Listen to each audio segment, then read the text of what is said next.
रूस पर 9/11 जैसा हमला हुआ। एक विमान रूस की एक बड़ी बिल्डिंग में से जा टकराया है। किसने और क्यों किया इस हमले को अंजाम दिया गया, रिपोर्ट में देखिए आप।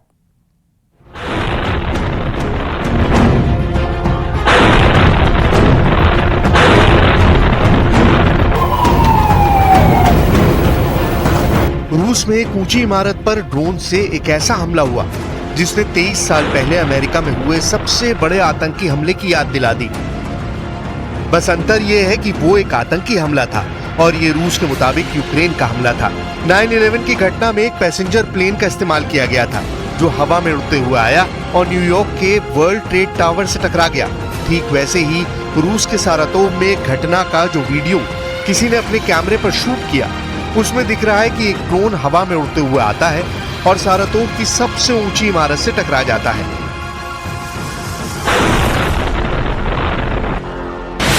यह हमला खतरनाक था, कुछ भी हो सकता था। लेकिन सारातोव रीजन के गवर्नर के मुताबिक इस हमले में इमारत को थोड़ा नुकसान पहुंचा है। इमारत के नीचे खड़ी करीब 20 कारों को नुकसान पहुंचा है। 2 लोग इस हमले में घायल हैं। रूस का दावा है कि यूक्रेन ने इस हमले को अंजाम दिया।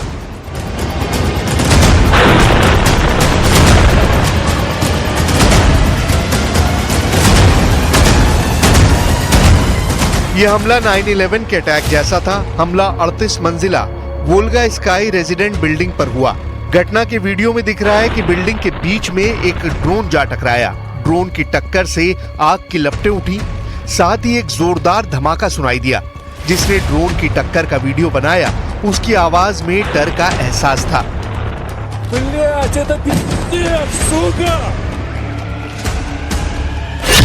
रूस का दावा है कि यूक्रेन के ड्रोन का निशाना एंगल्स मिलिट्री एयरफील्ड था। रूस के एयर डिफेंस सिस्टम ने कई ड्रोन मार गिराए। एक ड्रोन एयरफील्ड से 12 किलोमीटर पहले बिल्डिंग से टकराया। सारातोव की सबसे ऊंची बिल्डिंग से टकराया ड्रोन। एक और ड्रोन एंगल्स शहर में एक बिल्डिंग से टकराया। रूस पर पिछले दिनों में हुए हमलों में ये एक बड़ा हमला है, क्योंकि यूक्रेन के ड्रोन एंगल्स मिलिट्री एयरफील्ड के पास पहुंच गए, जहां रूस के Tu-95 MS बॉम्बर तैनात हैं। ये वो बॉम्बर हैं जो यहां से उड़ान भरते हैं और यूक्रेन में मिसाइल और बमों से हमले को अंजाम देते हैं। रूस का एंगल्स मिलिट्री एयरफील्ड यूक्रेन और रूस की सीमा से 900 किलोमीटर दूर है, लेकिन फिर भी यूक्रेन के ड्रोन अलग अलग दिशा से एंगल्स मिलिट्री एयरफील्ड के नजदीक पहुंच गए। इससे पहले रात में यूक्रेन की ओर से लॉन्च किए गए 20 ड्रोन को रूस ने मार गिराने का दावा किया था और अगली सुबह ही रूस के 2 शहरों में ड्रोन से हमले हो गए। रूस के मुताबिक उनके इलेक्ट्रॉनिक वॉरफेयर के उपकरणों ने यूक्रेन की ओर से किए गए ड्रोन हमलों को नाकाम कर दिया और नाकाम ड्रोन ही बिल्डिंग से टकरा गए, जिससे बिल्डिंग में बड़ा सा छेद हो गया और 2 लोग जख्मी हो गए।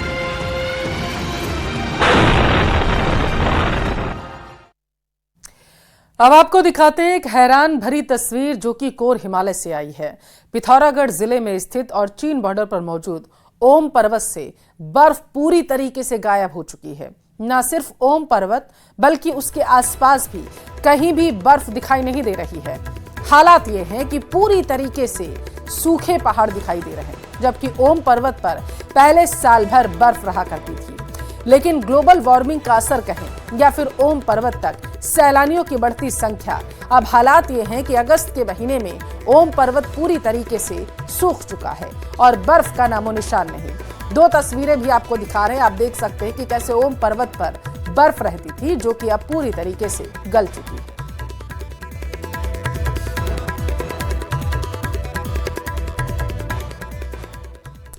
गुजरात के कई जिलों में तेज बारिश के बाद बाढ़ जैसे हालात हैं। सोमवार को तेज बारिश का सबसे ज्यादा असर अहमदाबाद में दिखाई दिया। वहां पर 12 घंटे में 6 इंच बारिश हुई। कई इलाकों में 7 फीट तक पानी भरा हुआ साफ तौर पर देखा जा सकता है।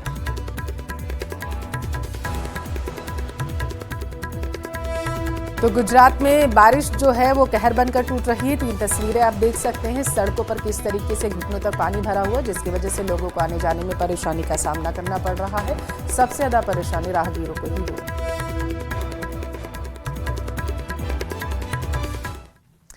गुजरात के अरवल्ली में भी तेज बारिश की वजह से कई इलाकों में बाढ़ जैसे हालात हैं। अरवल्ली में भारी बारिश की वजह से लोगों के घरों में पानी घुसने लगा।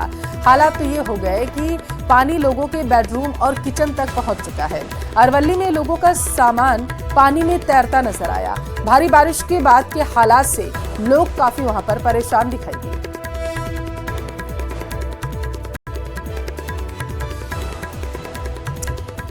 और उधर गुजरात के कच्छ में भारी बारिश कहर बरपा रही। लगातार हो रही बारिश की वजह से नदी और नाले उफान पर आ चुके हैं। कच्छ में पानी के तेज बहाव में तकरीबन 17 भैंस जो थी वो बहती हुई दिखाई दी। तस्वीरें देखिए, पानी के तेज बहाव में भैंसें किस तरीके से बह रही हैं। कच्छ में भी लगातार बारिश हो रही है, जिसने लोगों को परेशानी जो है उसमें डाल दिया है।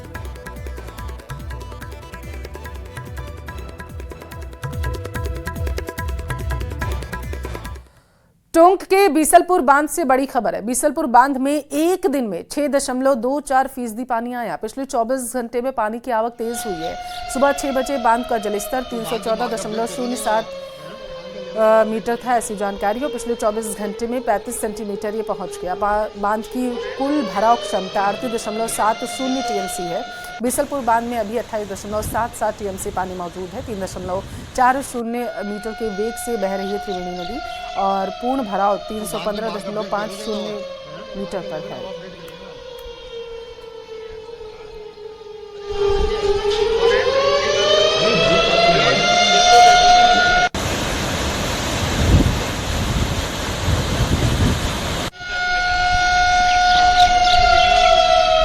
तो बांध पे मार्ग अपडेट कर रहे थे आपने सेल्फी की सनक की तस्वीर कई बार देखी होगी, लेकिन उफनाती नाले के बीच रपटे को पार करते वक्त तरह तरह के पोज देकर एक शख्स सेल्फी ले रहा था, वो भी जेसीबी के साथ। भाई, जान को जोखिम डालना और पानी से पंगा लेना कहां की समझदारी है? सेल्फी की सनक ही कहेंगे। बारिश में लापरवाही की कई तस्वीरें सामने आई हैं जो कह रही हैं हद जो है वो पार हो चुकी है। रिपोर्ट में देखिए आप।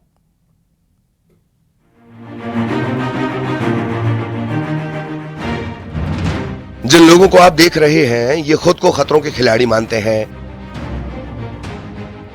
ऐसे खिलाड़ी जिन्हें लगता है वो जल प्रहार पर वार कर सकते हैं।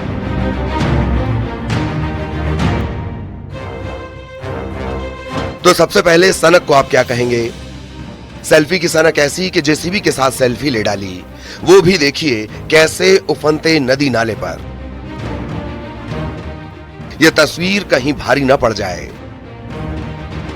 सेल्फी के लिए जान को खतरे में डालना कहां की समझदारी? लापरवाही की तस्वीर। तेज बहाव है, लेकिन मजाल है इन महाशय को फर्क पड़ जाए। पोज बदल बदल कर देखिए, हर एंगल से सेल्फी ली जा रही है। लोरमा के मनियारी नदी पर बने लपटी एनीकट का यह मामला है। मुंगेली के बाद अब आपको ऐसे ही खतरों के खिलाड़ियों की तस्वीर दिखाते हैं। आपके होश उड़ जाएंगे, लेकिन इनकी ये खुमारी कहें या फिर नासमझी जो पानी से पंगा ले रहे हैं। तस्वीरें हैं बड़वानी की। देखिए उफनते नदी नाले में कैसे ये महिला रास्ता पार कर रही है। इसके साथ ही बगल में बाइक सवार, जिसका बैलेंस बिगड़ा तो जान पर जोखिम पक्का। और देखिए हाथ से बाइक ऐसी छूटी कि वो तो गनीमत रही, बाइक सवार इस तेज बहाव के साथ नहीं बहा। अब बड़वानी की एक और तस्वीर। यहां बाइक को बचाया जा रहा है, खुद आफत में जान डालकर। बड़वानी के पाटी थाना इलाके में पहाड़ी नदी नाले उफान पर हैं। मुंगेली, बड़वानी और अब विदिशा, यहां भी ऐसे रपटे को पार करके जान को जोखिम में डाला जा रहा है। भारी बारिश के बाद नदी नाले उफान पर हैं। हालात ऐसे बन गए हैं कि लोग जान जोखिम में डालकर पुलिया पार करने को मजबूर हैं। एक ऐसी ही तस्वीर सामने आई है जो सिरोंज इलाके की है। तस्वीरों में देखा जा सकता है कि पुलिया पर पानी है, उसके बावजूद लोग उसे पार कर रहे हैं। प्रशासन की कोई टीम मौजूद नहीं है। यह तस्वीर डरा रही है, लेकिन सवाल वही, आखिर जोखिम में जान क्यों डालना? बारिश का कहर ऐसा था कि खरगोन के देवपिपलिया गांव में तेज बारिश के चलते उफान पर नदी थी। इसमें 45 साल के रामलाल मकवाना फंस गए। एसडीआरएफ की टीम ने मोर्चा संभाला और ऐसे रामलाल का रेस्क्यू हुआ। कड़ी मशक्कत के बाद एसडीआरएफ की टीम ने सर्च लाइट के सहारे रेस्क्यू कर इसे सुरक्षित निकाला, लेकिन यहां भी लापरवाही भारी पड़ गई। Bureau report, news 18 Madhya Pradesh, Chhattisgarh.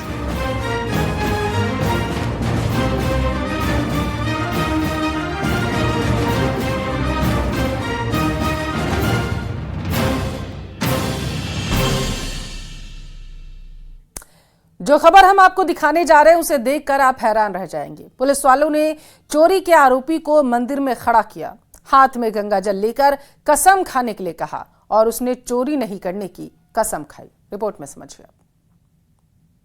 मैं भगवान शनि और ब्रह्मदेव कसम खाकर कहता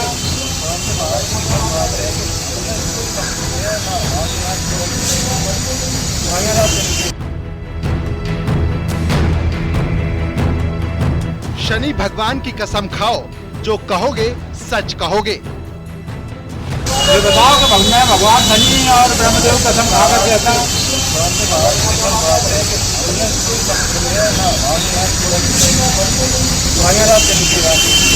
शनि भगवान की कसम खाकर बोलो, चोरी तो नहीं की।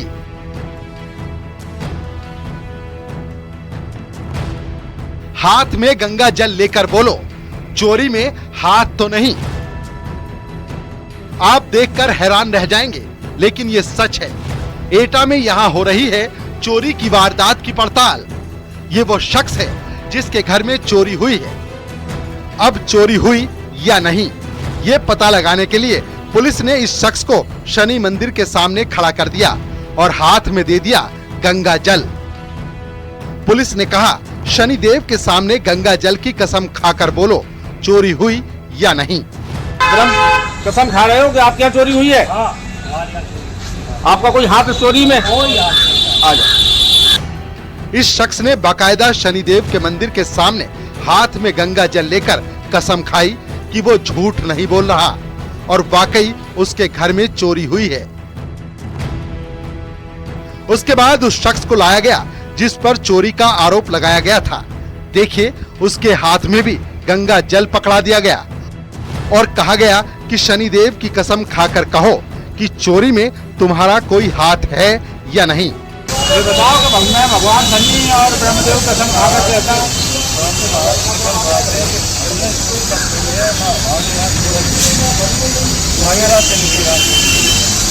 तुम्हारे यहाँ चोरी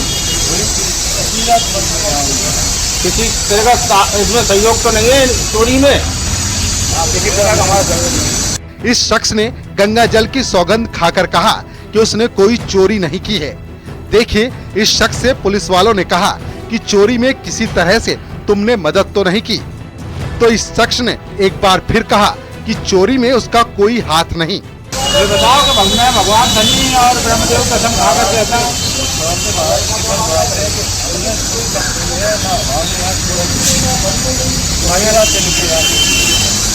तुम्हारे यहाँ चोरी किसी तरह का इसमें सहयोग तो नहीं है चोरी में? किसी तरह का बताया जा रहा है कि शनि मंदिर में ही केस की सुनवाई हो गई, गवाही भी हो गई और मामला खत्म हो गया।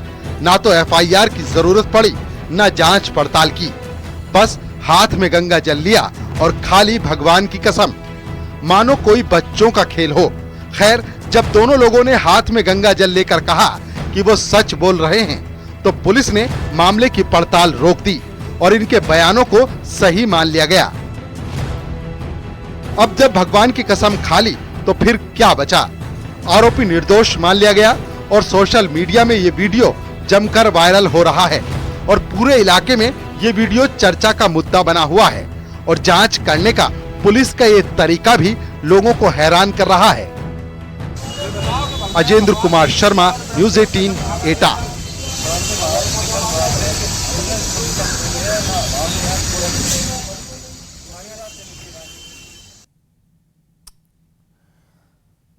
और यहाँ रुकेंगे छोटे से ब्रेक के लिए। ब्रेक के उस पार आपको दिखाएंगे मारो राजस्थान।